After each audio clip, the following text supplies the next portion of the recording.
Pressure என்பது ஒரு நோய் தான். அது நோய் என்பதுனா ஒரு 100 பேர் எடுத்துக்கிட்டோன்னா ஒரு 20 பேருக்கு ஹைப்பர் டென்ஷன் இருக்கும். அது பேர் எசென்ஷியல் ஹைப்பர் டென்ஷன். அதுக்கு ஒன்றும் காரணம்லாம் சொல்ல வேண்டிய அவசியம் கிடையாது. ஜெனட்டிக்கலி டிட்டர்மெண்ட் நிறைய பேருக்கு.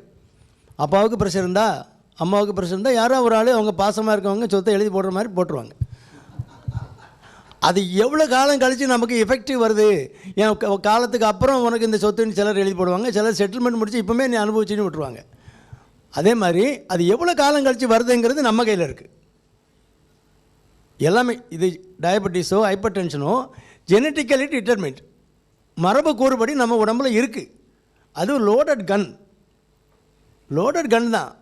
நீ ட்ரிகரை தொட்டால் தானே பிடிக்கும். ட்ரிகர் பாயிண்ட் என்னது? Sedentary life. சொங்கி மாதிரி உட்காந்துருக்கு, தின்னுட்டு அங்கே உட்காந்து டிவி பார்த்துக்கிட்டு இப்படி உட்காந்து பேப்பரை படிச்சுட்டு அங்கே தூக்கி போட்டு அப்புறம் திரும்ப தூங்கிடுவான். இந்த சொங்கி லைஃபு, அது சிடென்ட்ரி லைஃப்ங்கிறது சொங்கி லைஃப் பண்ணி மாற்றிடலாம்.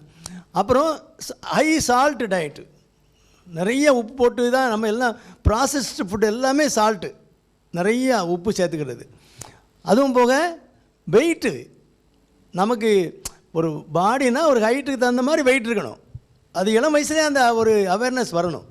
1 சென்டிமீட்டர் 160 சென்டிமீட்டர்னா 100 கழிச்சா வெயிட் வரணும் அப்ராக்சிமேட்டாக. அதுக்கு உள்ளே தான் இருக்கணும். இந்தியன் ஸ்டாண்டர்ட் படி 160 சென்டிமீட்டர் இருக்கான், அவன் 60 கிலோவுக்கு கீழே தான் இருக்கணும்.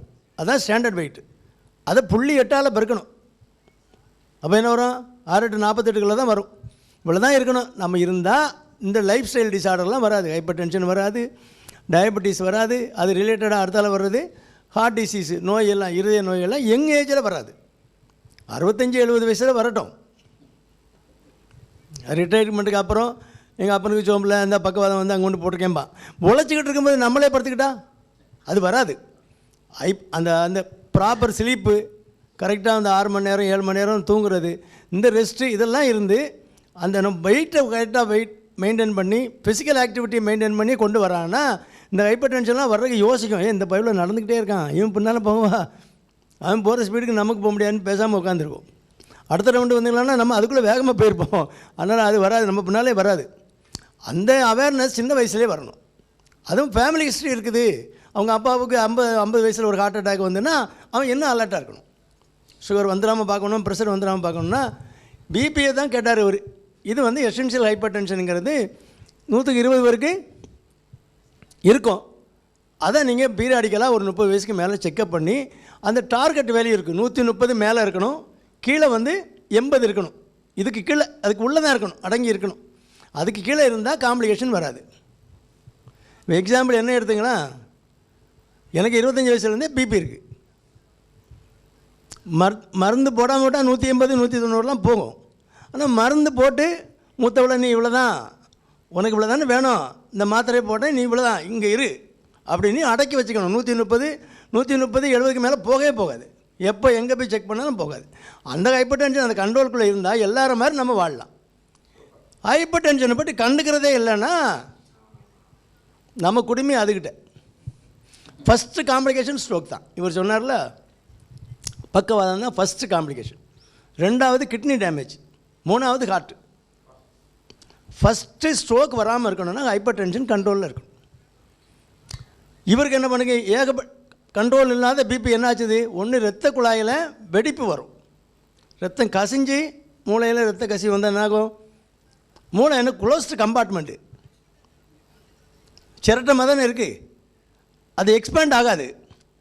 உள்ளே ஒரு 50 மில்லி கலெக்ட் ஆகுது, இன்னொரு 50 மில்லி கலெக்ட் ஆனால் கோனிங் வந்துடும். முகுளம் இருக்கு இல்லையா, நமக்கு சிறுமூளை தான் நமக்கு ரெஸ்பிரேட்டரி சென்டர், மூச்சு விடுறதுக்குரிய சென்டரு, ஹார்ட்டுக்குரிய சென்டரு எல்லாம் அங்கே தான் இருக்குது. அதை அந்த ப்ரெஷர் எஃபெக்டில் அப்படியே கீழே தள்ளி அமைக்கி நிப்பாட்டிடும், ஹார்ட்டெல்லாம் நின்று போகும். இதுதான் அவருக்கு நடந்திருக்கு.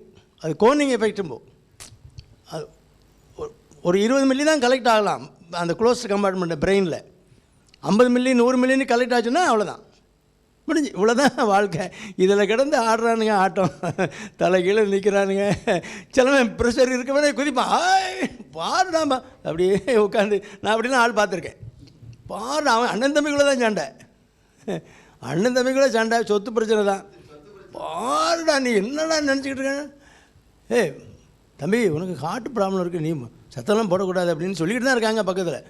அவன் எப்படி என்ன கேட்குறது, அப்படியே கீழே அப்படியே உட்காந்து அந்த இடத்துல ஒன்றுக்கு போய் சோழி முடிஞ்சு போனான். அதனால் ப்ரெஷர் அவ்வளோ செய்யும், அது இரத்தக்குழாய் தபார்னு வெடிச்சிடும். இப்படி தான் நடந்திருக்கு. பிபியை வந்து கண்ட்ரோலாக வச்சுக்கிட்டா ஒன்றும் பிரச்சனையே கிடையாது. கண்ட்ரோலாக வைக்கிறதுக்கு நல்ல நல்ல மாத்திரைகள்லாம் இருக்குது. கரெக்டாக பார்த்து செக்கப் பண்ணிவிட்டு கண்ட்ரோலாகவே எப்போதும் இருக்குது அப்படின்னா 6 மாதத்துக்கு ஒருக்கா செக்கப் பண்ணாலே போதும். கண்ட்ரோல் இல்லைன்னா நீங்கள் ஃப்ரீக்வெண்ட்டாக செக் பண்ணணும். எனக்கு அந்த டார்கெட்டை தாண்டி போகுது 140 150 போகுதுன்னா அப்போ கொஞ்சம் மாத்திரைகள் அட்ஜஸ்ட் பண்ணுவாங்க. கொஞ்சம் டோஸ் கொஞ்சம் கூட்டணும், இல்லைனா இன்னொரு அடிஷனலாக ஒரு மாத்திரை ஆட் பண்ணணும். 2 3 மாத்திரை போட்டு, அதில் ரீனல் ப்ராப்ளம் கிட்னி ப்ராப்ளம்லாம் இருக்கிறவங்களுக்கு 3 4 மாத்திரை போட்டு தான் கண்ட்ரோல் பண்ண முடியும். கண்ட்ரோல் ஆகாது. ஏன்னா கிட்னியில் வந்து வேசப்ரசின்னு ஒரு இது இருக்குது. அது இரத்த குழாயெல்லாம் சுருக்கக்கூடிய தன்மை உள்ளது. கிட்னி டேமேஜ் வந்தால் அது ஆக்டிவ் ஆயிரும். ஆனால் ஏசிஇன்னு ஹார்மோன்ஸ் இருக்குது, அதெல்லாம் ஆக்டிவாக இருக்குன்னா நீங்கள் ட்ரக்ஸ் எல்லாம் கூட்டிகிட்டு போகணும். எப்படியோ டார்கெட்டுக்கு கீழே வச்சுக்கிட்டா பிரச்சனை இல்லை. அந்த மாதிரி டேஞ்சர். ஒரு நல்ல பாம்பு மடிக்குள்ள வச்சுட்டு அலையிற மாதிரி. அது பேக்கில் போட்டு கையில் தூக்கிட்டு போகலாம்ல, மடிக்குள்ள வச்சுட்டு அலைஞ்சா இப்படி மடிக்குள்ள வச்சுட்டு அலையிற மாதிரி வச்சுட்டு அலைவான். சொன்னால் கேட்க மாட்டான். அதனால் அவருக்கு என்ன நடந்திருக்கு, ஒன்று இரத்த குழாயில் வெடிப்பு வரும். வெடிப்பு வந்தால் இது லைஃபே அவ்வளோதான், ஒரு நாளில் முடிஞ்சு போகும்.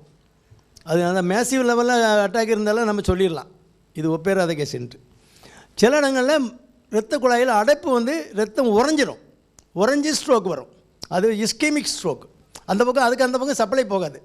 இப்போ வயக்காட்டுக்கு தண்ணி பாஞ்சிக்கிட்டு இருக்குது, இது வரைக்கும் தண்ணி வருது, இந்த பக்கம்லாம் பாஞ்சிட்டு இருக்குது. இதுக்கு அந்த பக்கம் போகலைன்னா அந்த வயல் என்னதுக்காகும், சோழி முடிஞ்சு போகல. அந்த இடம் சப்ளை பண்ணுறது இந்த கையாக இருக்கும். இடது பக்கத்தில் உறைவு வந்தேன்னா வலது பக்கத்தில் உள்ள கண்ட்ரோல் போயிடும். இவன் இந்த ஏசி ஓடலன்னா அந்த போய் அந்த 3வது இது ட்ரிப்பாக இருக்கும் பாரு, அது தூக்கி விட்டுன்னு சொல்லிடுவோம். அதே மாதிரி ஒன்று அங்கே கண்ட்ரோல் இருக்குது. வலது பக்கத்தில் உள்ளதுக்கு இடது பக்கத்தில் கண்ட்ரோல் இருக்குது, இடது பக்கத்தில் உள்ளதுக்கு வலது பக்கத்தில் கண்ட்ரோல் இருக்குது. இப்போ இடது பக்கத்தில் கண்ட்ரோல் இருக்குன்னா அது என்ன பண்ணுவாங்க, கீழே ஒரு ஸ்டேஜ் வரும்போது கிராஸ் ஓவர் ஆயிரும். அந்த நரம்புகள் அந்த வயர்லாம் வரும்போது கிராஸ் ஓவர் ஆகி அடுத்த பக்கம் வந்துடும். அப்போ இங்கே போகுதுன்னா இந்த பக்கம் ப்ராப்ளம். அது கரெக்டாக கண்டுபிடிச்சிடலாம். அப்புறம் ரத்த உறைவு வந்தால் அதை கரைக்கிறதுக்கு உடனே மருந்துகள் இருக்குது. அதை பண்ணி நம்ம வந்து மருந்து போட்டு அது பைய பிறகு இந்த நரம்புகள்லாம் பயிற்சி கொடுத்து நடக்க வச்சிடலாம். கசிவு வந்தால் அது சொல்ல முடியாது, அது சில பேர் தப்பி வந்துடுவாங்க, அது டேஞ்சரஸ். அப்படி தான் அவருக்கு நடந்திருக்கு. ஆனால் ஹைப்பர் டென்ஷனுங்கிறது ஒரு டேஞ்சரஸ் டிசீஸு. கவனமாக இருந்தால் ஒன்றும் இல்லை.